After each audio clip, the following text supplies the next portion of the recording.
Hey guys, welcome back to the Book Haven with Rachel and Raven. We're so glad you're here today. I hope that you have something delicious to drink. I have Earl Grey. What are you drinking? Are you drinking? I don't want to admit. That sounds like a weird question. You don't have anything? Oh, the shame. Guilty pleasure. The shame. Like confession hour. Anyways. Well, it is summer after all. So it is summer after all. There's no judgment here because I'm getting a Coke later, so there's that. Yeah. But I'm drinking Earl Grey tea. I feel like it feels sophisticated. It's a lot more sophisticated than my can of Diet Coke. So you win this round. Yeah, well, this round. Okay, guys. I hope that you guys have had a great summer. Rachel, have you had a great summer? I did, but it was busy and short. Or it feels short. It feels what very about y'all? Short. Yeah. I mean, we're talking like we never talk, but to everyone else, we've had a very eventful summer, and I thought that July, like at least 2 weeks in July, was going to be like calm and relaxing, and it's not.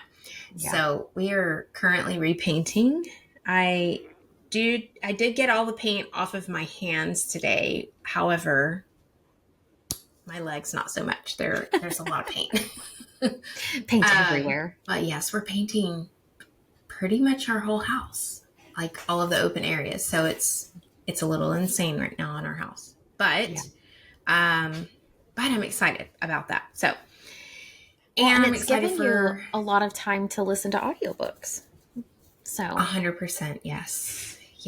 And I kind of have taken, like, I've gotten on a few times, but I've kind of taken a social media break. So that has helped too. So my summer reading has been very successful. Might be the only successful thing happening right now. I know. So those of you that follow us on Instagram, that's why it has been so quiet, because it has fallen on me to hold down on the fort, and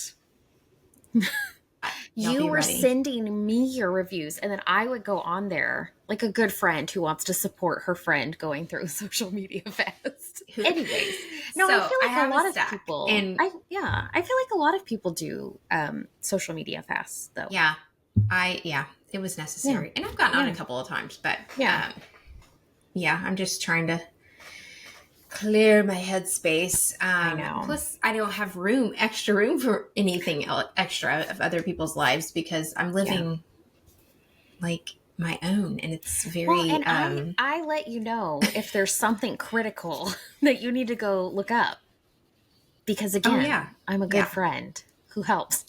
I'm never left in the dark. But is that enabling? I don't know. Anyways, it's been a crazy summer on social media. I will say that much. Well, anytime you take a break from social media, everything happens. So there's that. Yeah. At least that's how I feel. Yeah. But anyways, okay, we are going to do a summer recap. I think this is going to be a two-parter, because we did do a lot of reading. Like Rachel did a lot of reading in June. Yeah. And then we flip it, and I did a lot of reading in July.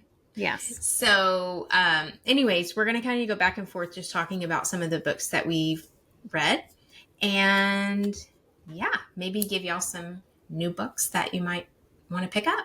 Want to check out. Do you want to start us off?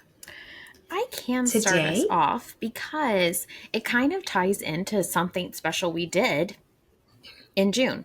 So we actually got to meet Lisa Wingate. I'll put a picture of us meeting her. So we got to actually meet Lisa Wingate when she was on her book tour for her new book, Shelterwood.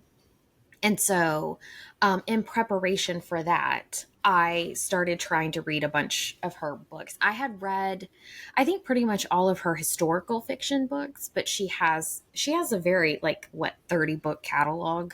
So I was just going back and kind of like seeing what she's written before. Her stuff before her historical fiction, which what's the first one? Is it The Book of Lost Friends that kind of popped off? Like when she really took off. Book of Lost Friends. Yes. So that kind of propelled. No, before we were yours. Yes, that's what it was. So Before We Were Yours was a historical fiction, her first historical fiction. And I think that kind of shifted her writing to more historical fiction. But her previous stuff was more, I would say, kind of like Hallmark Lifetime books. And so I went back and read a few of them just to kind of see. And so the first book that I read in June was The Prayer Box by Lisa Wingate. And it is a series. I only read the first one. It's very much, I said Lifetime versus Hallmark. And I guess I should clarify that to me, Hallmark is like that, the sense of, like, oh, this person is, like trying to find their way and whatever, but very light and like nothing too deep is going on. Whereas I feel like Lifetime is more kind of has like some sort of like criminal element to this person trying to find a better life. And there's always some kind of like whatever.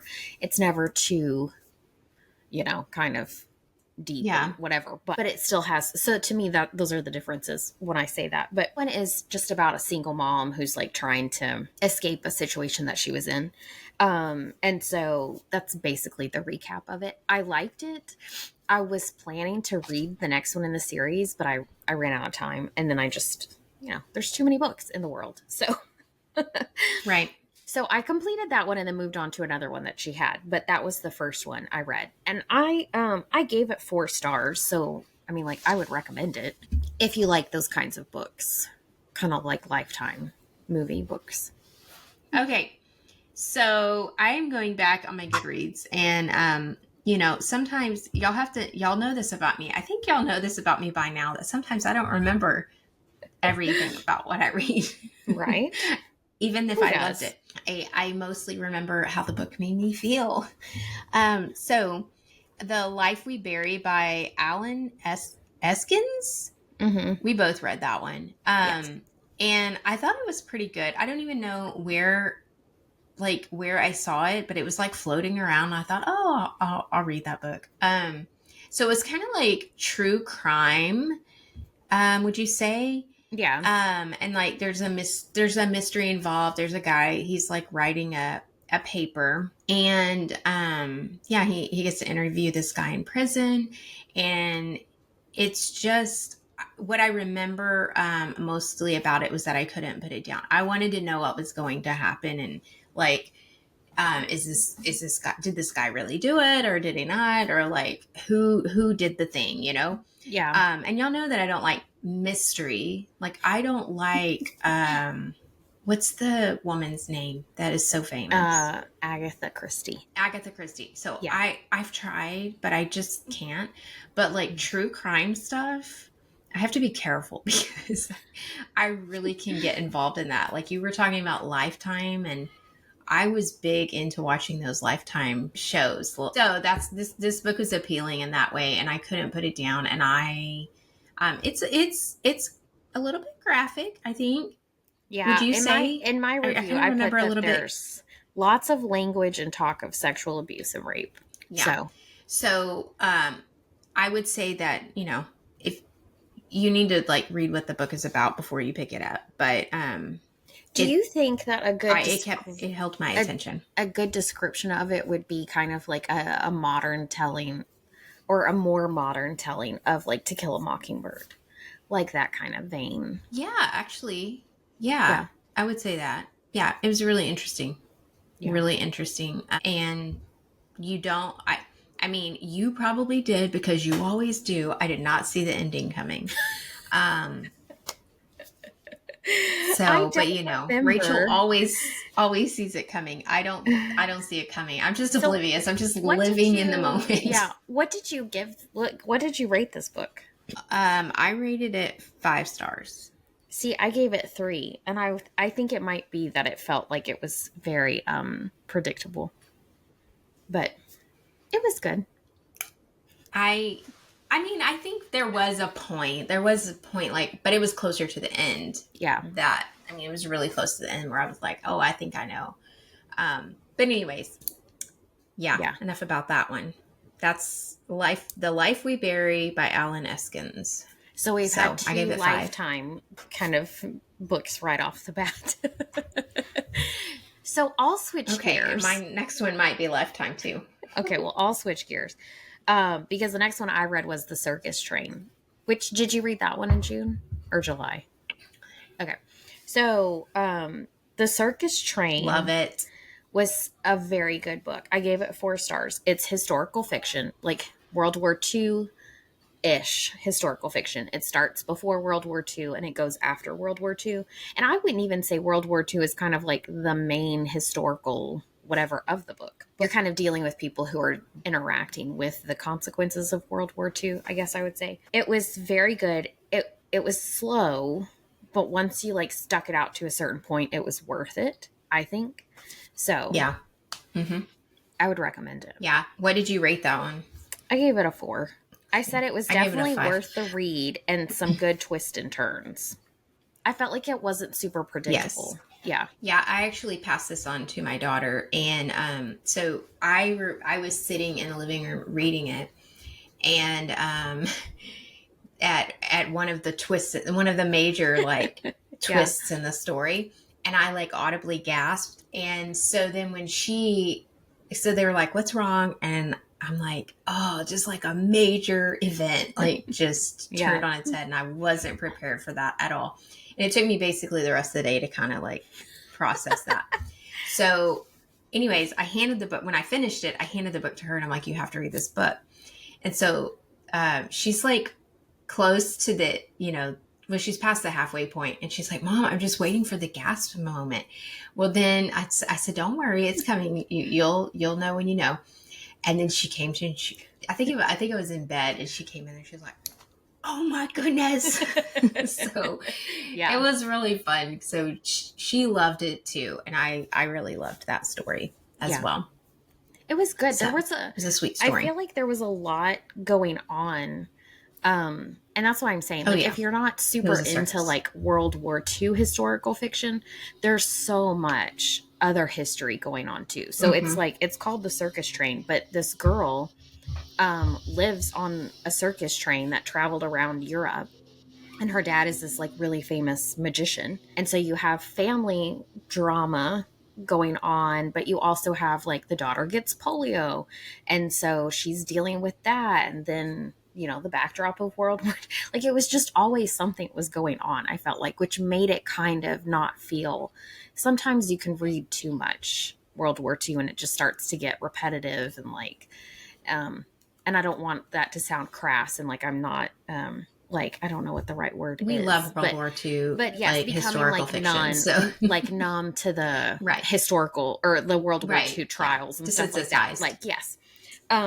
But you can start becoming like, I've heard the story, like how many different times different ways can I hear the same story? And so I have really taken a break, honestly, from World War II historical fiction for that very reason. So I was kind of like, I don't know if I want to jump back in yet. But this one was really good because it just had so much going on that it didn't feel bogged down with just World War II stuff. Yeah. So I feel like World War II was just like the backdrop. It wasn't the main like vein of the story. And so I think that's what made the difference in that one. Yeah. And it would bring in some like historical things that were happening, but it wasn't like heavy. It's written by Amita. I don't know how you say her last name. I don't know. I don't want to butcher it. It's Parikh. And this is her first book. So I can only imagine her next one, if this was the first one out of the gate. So, because she did a really good job. It always blows me away when people hit it out of the park with their first one. Yeah. Like that. Yeah. I want to be that person. So my next one is Sam and Nia Live in Truth, Public Scandal, Secret Vows, and Restored Hearts. Like that's the subtitle. I loved this book. It's self-published. I felt like it was I think I wrote my review says that what a beautiful story of God's redemptive work in a marriage when two people are willing to set their eyes on Jesus and fight for their marriage.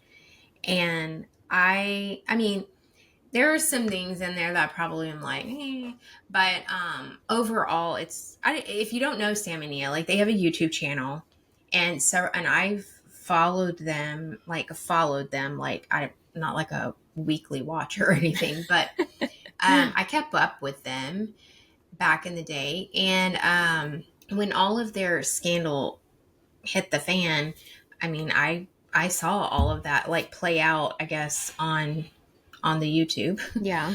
And then they kind of disappeared for a while. And so you can go read about what the book is about, but it's basically about the healing of their marriage and how that they went through something which I can't even imagine on like a public scale. Yeah. How hard that was for her. Yeah. But then just reading about his willingness to humble himself and to take it, and to, I don't know, just be able to experience the redemptive power of God's love. And, it's really good. And her side is really good and really raw, and his side. So it's kind of like a dual. They're both telling the story from their own points of view. And I just found it so really good because those things really do happen. Yeah. So for those of us that watch Netflix, they were on the Ashley Madison documentary that was on Netflix. I can't remember what it was called. It might be called Ashley Madison. I don't know. But that's how I had heard of them, is from that documentary. And then they started making the rounds on all of the podcasts. But yeah. Yeah. But I never got a chance to read the book. So I still think you should. Well, I will one day. I think it's good. One day. Yes, one day. The next two I'm going to lump together because they're both Lisa Wingate. So the first one is The Tidewater Sisters, which is like a 1.5 book between that Prayer Box book that I read, the first one. This is like a what is it called? Like a novella between book 1 and book 2. It's like the 0.5 book. So that one was real short.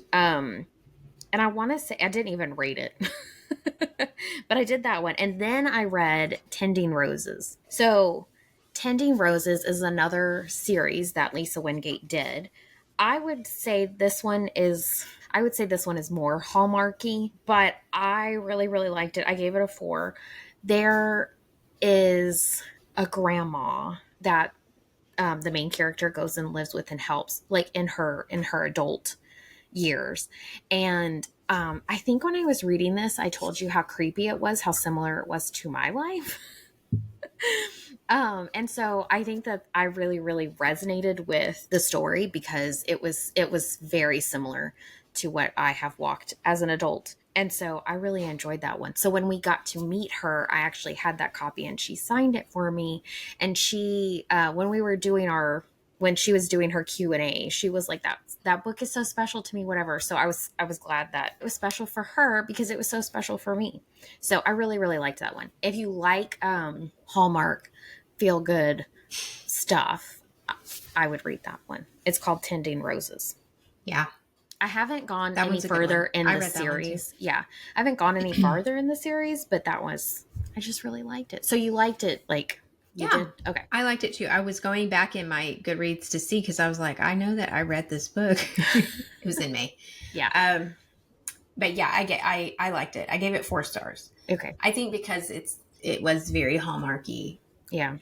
But it was such a sweet story, and I loved all of the like family drama, and not that I love family drama, that sounds weird, but like I loved the relationships, and how that they there was redemption in all of the relationships, I think. So yes, I think that's a hallmark for her books in particular. Is I think she likes to have characters grow and you can see it from start to finish kind of thing. So anyway, I got those 2 done. All right. Well, I think I told you guys that I was going to dive into a new World War II like historical fiction. I know. Yes. I didn't know where you were going. Author. Yeah. So it's a male, which I feel like most I think we talked about this, but like most World War II historical fiction are female. I don't really know why that is, except we're kind of obsessed with World War II. I found this new author, and one reason, or the reason I found him, was he has a new book coming out, I think. Yes. And that's, you and I were sitting and discussing it. Anyways, I was like, well, I'm going to find him and read everything, or start, and we'll see. Because he has like a series of 6 books. Anyway, so it's Ronald Balson is the author. And this is the first book in the series. Okay, this is like... Well, what is that one called? World War II. This one is called Once We Were Brothers. This is the first one. Sorry. Okay. I was trying to remember what the name of this series is, because it's not on here. I'll look it up. But this is like... This particular book, the whole series is like some law... There's like law and courtroom scenes and depositions and all of those kind of things. All right. So this particular one is like World War II historical fiction meets, I don't know, like Matlock. Okay. So if you loved watching Matlock, I know I'm dating myself, but I grew up watching all Matlock and Murder, She Wrote, and like all of those, Law and Order, all of that. This is like all of the things in one spot for me. Because he is an author, but he's also a trial lawyer in Chicago. And so he brings all of those elements of investigations and like courtroom scenes and things like that into his books. And so not every single book is World War II historical fiction. But, okay, so we'll go ahead and talk about the other 2 that I read. Okay. I've already read half the series. The series is called Liam Targott and Catherine Lockhart. Okay. Yes. Okay. Yes. So Catherine Lockhart is the attorney in the book. And then Liam is the investigator. So he like does all the investigative work of whatever it is they're working on. This is book 2. And this one is not World War II historical fiction, but this one is trying to rescue a man's daughter from somewhere in the Middle East. So she basically gets kidnapped by her grandparents, and they go to the Middle East, and he's trying to get her back. Anyways, there's like embezzlement in here. There's a whole lot of elements to this story. But it is really, really fascinating. And it, like his books, you don't see anything coming. So did I say this is Saving Sophie is like book 2? And so it's the same like investigators. Yes. It's the same characters, and like their relationship, evolves too through each book. You have that part too.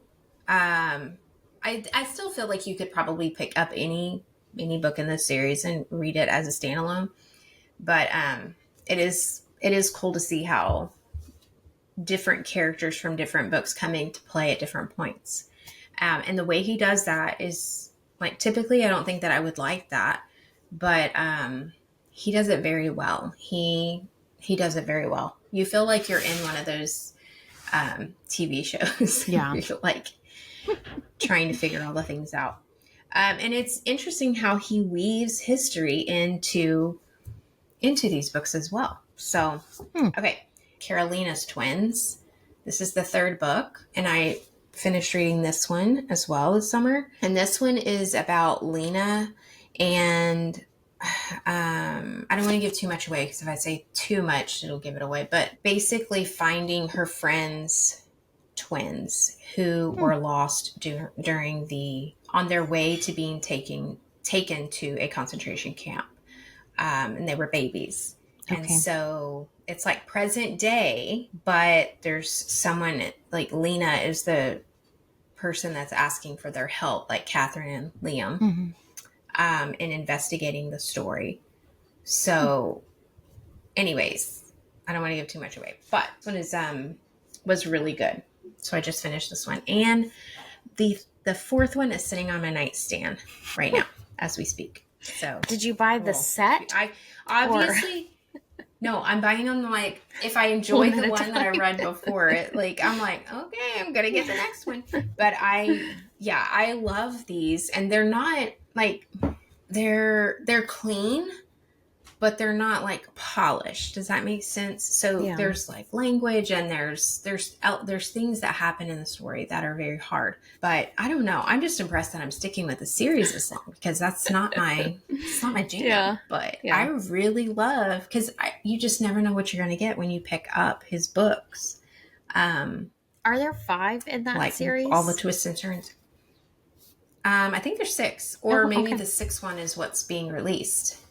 Okay. So yeah, I'm a huge Ronald Balson fan. So, you know, if he wanted to send me an autographed copy of his newest book, just saying.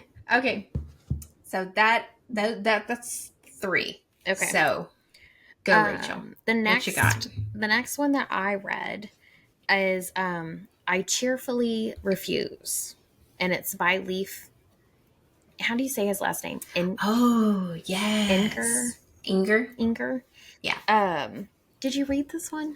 No, I did not, but I'm going to, because I loved Peace Like a River. So I know. Okay, so and his other one, he has another one too. So I tried to read Virgil Wonder. Yeah. Yes, I tried to read Peace Like a River years and years ago, and I could never really get into it. He definitely has a style of writing. I Cheerfully Refuse. The concept intrigued me. So I was like, okay, maybe this is, I'm going to get into this one, and then I'll understand the writing to go back and read Peace Like a River. I gave this one a 3. And to say that I've made myself finish this book. I was not enjoying it. It was so, I need you to read it so that we can kind of hash it out. So if you have read it, if you're listening and you've read it, please leave me comments, because I don't know anybody else that has read it at this point. And when you feel crazy, I would like to know if I am crazy, or if other people felt the same way I did. Because I definitely think that I'm in the minority on the Goodreads reviews. But and I put on here too that it was really at 2.5 stars. I just rounded it up to 3. It's supposed to be like a post-apocalyptic, I would say, but you never find out what happened. How everyone got this way. The story feels very weird and kind of adapts over time of what the story is about. You're following this main guy, I guess, is the anchor. It starts out that people are, kind of just living this post-apocalyptic life, and then something happens and it kind of shifts into this other kind of story, kind of like a mystery story. And I do think that it's probably geared towards working through grief, working through certain trials and struggles and whatever, but he does so much internal monologuing, which just not my favorite. She loves it is so hard. Loves internal monologuing. And I will say that this book, I could tell you in 3 minutes the whole story of this book, because that's how much doesn't happen, but it is dragged out in such a way that it is a story kind of thing. And it was we would have these long portions where he's really talking about stuff or whatever, and then you're but the story is not progressing. I really, really struggled through that one. Which is probably why I turned around and read The Frozen River, and I gave that one 5 stars. So that might help you understand my thinking, because we can discuss The Frozen River because you just finished it. So I loved this book. I gave it 5 stars. The caveat is that it's about a very heavy topic. It talks about rape, sexual abuse, just regular abuse, all of the things. I think it even covers infant loss and stuff like that. And so it is a very heavy topic book, but I'm pretty sure I read it in a couple of days, and that was because I was just so busy. I would have sat down and I listened to it. I would have just listened to the whole thing in one go, because I just wanted to know what was going to happen. I know you don't feel the same. So I don't know. So we haven't actually discussed it since I finished it. Okay. So, what I feel about this book is that I feel like the author's note at the end, you were right, Yeah. pulls it together for me. So it's about And I it's gave it. based it's based on a No, you're true fine. story of a midwife. Yeah. And they live in like, when does it take place? 1780s. 17. And so it's very rural setting, and so she's a midwife and she's like traveling to these people's houses and delivering babies and stuff like that. It's based on a real person, and it's actually based on like a real event that she dealt with in her life. Okay, so now you can continue on. Yeah, so I feel like, okay, so I Marco Poloed Rachel a couple times because I'm like listening to this book while I'm painting, and I'm just like, because there's a lot of out of wedlock, like babies happening all the time, like throughout this book. And I'm just like, statistically, how does this really happen? Like, did this really happen? Like this, it just seemed excessive. Now, I don't know what, I don't know if she actually talked about like statistically, like how many they were having, but it just seemed like a lot. And I'm just like, goodness, people. Yeah. But a lot of that fell on the women, and so like they were at fault for those things, whereas like the male party just kind of got off scot-free, and like the women would have to carry all this shame or whatever, and that was sad to me, to think about that, but also as like a good reminder of like how far we've come. Maybe. Yeah. Would you say that? Yeah. I don't know. We've come a long way in that area. I think you said it, like women back then were just treated as a like an object to have. So it was definitely a hard one to read. I did feel like she just kind of drug it out. And I just felt like every page I turned, there was a new baby like going to be born out of wedlock, and like they're having to go through all these hoops and like having to proclaim it in court or whatever that they were having to do. I was just like, good grief, people.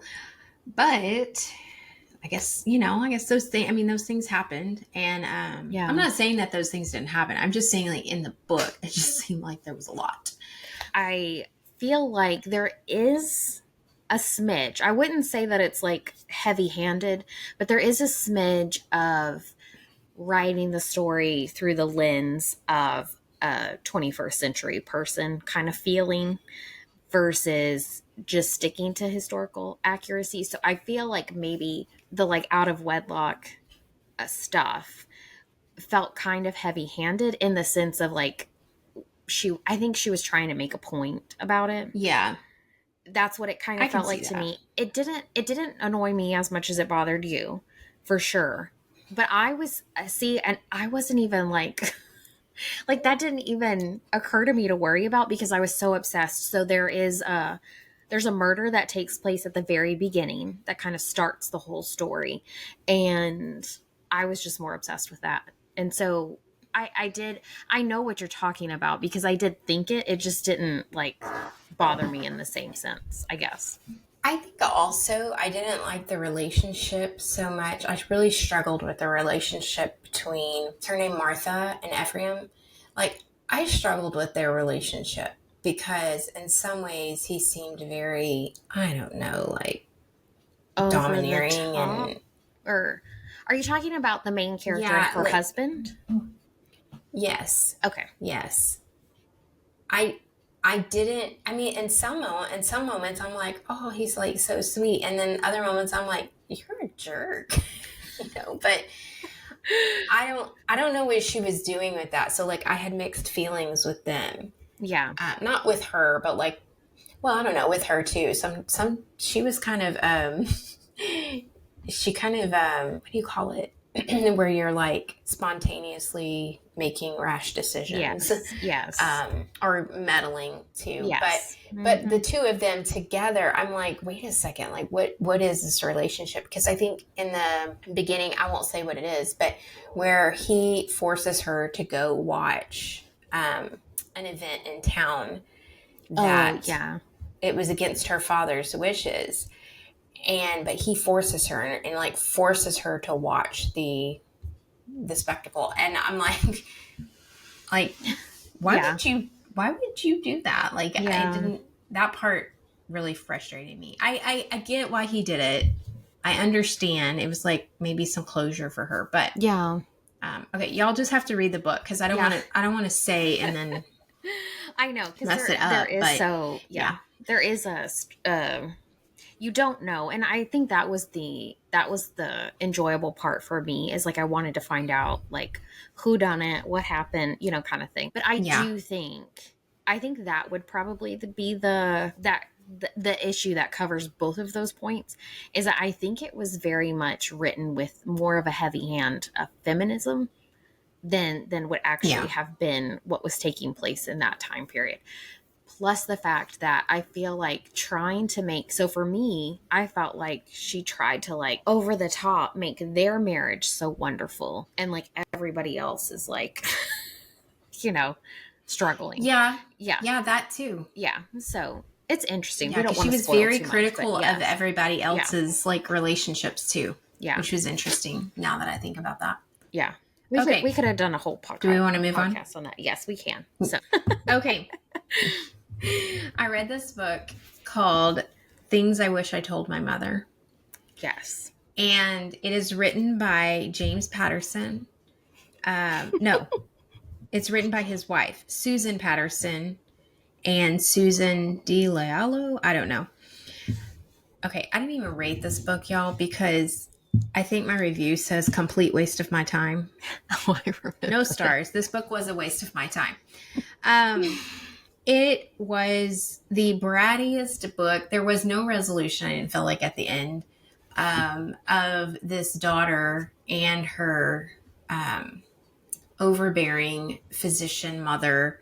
Like they end up taking a trip to Paris and the daughter's just like complaining the whole time. I mean, she's an adult. I think she's like 40. I don't know what it is with me picking up all these books and these people are 40. It's just like glaring me in the face. But anyways, yeah, I just did not love it. And after I read it, I went and looked at some of the reviews and I was not alone in my feelings. So, if you want a book that I would not recommend, or if you love if you love to be a rebel and like read something that someone tells you not to read, this is the one. Things I Wish I Told My Mother. I don't even know what she wished she had told her mother. Oh, okay. I don't even know.